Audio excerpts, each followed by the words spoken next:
This magic box is super easy to make on your own. I did it to show that Jesus takes our sin and exchanges it for his righteousness. So I'm going to give you a quick tutorial. First, I'm going to show you the trick. It folds all the different ways. Then you take the thing and you put the thing in, and then you pull out the magic thing. And it's amazing. Okay, so you need to cut 6 5x5 squares of cardboard. I am not a precise measurer, so my husband cut me 6 5x5 squares of cardboard. 2 of them, as you see here, need to have a little window.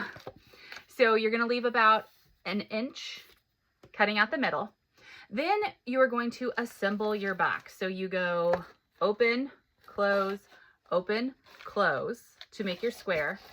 And then your sides are going to go one on that side, one on that side. But here's the thing, as you see how I put them together, there is a gap in between each square of cardboard. This allows it to move in multiple directions.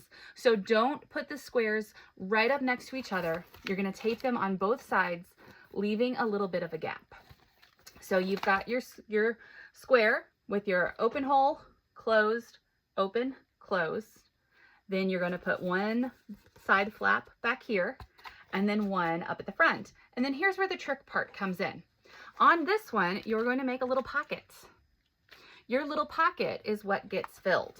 So to do your trick, close it up with the pocket back towards you. So everything else it's closed.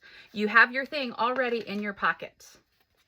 So you practice your hand movement. And you are going to move your box this way and that way.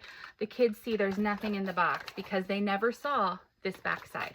Close it, put it in. So I left my Lego blocks at church, but I was doing it with Legos, and I had this one said sin written on it in Sharpie, and I threw it in the box, and I was talking about how we can't get rid of our sin on our own, but Jesus on the cross, he's the atonement for our sin. So he took our sin and exchanges it, and he gives us his righteousness. And I pulled out a Lego block that said righteousness and went on to talk. Super fun. The kids were all like, so you could use this with absolutely anything. I plan on using this at Vacation Bible School next summer, talking about how we can give our worries to God and our anxiety to him, and he can give us his peace. So I'm going to drop something in, pull something out, boom, easy to make, multi-purpose, will last you for a while.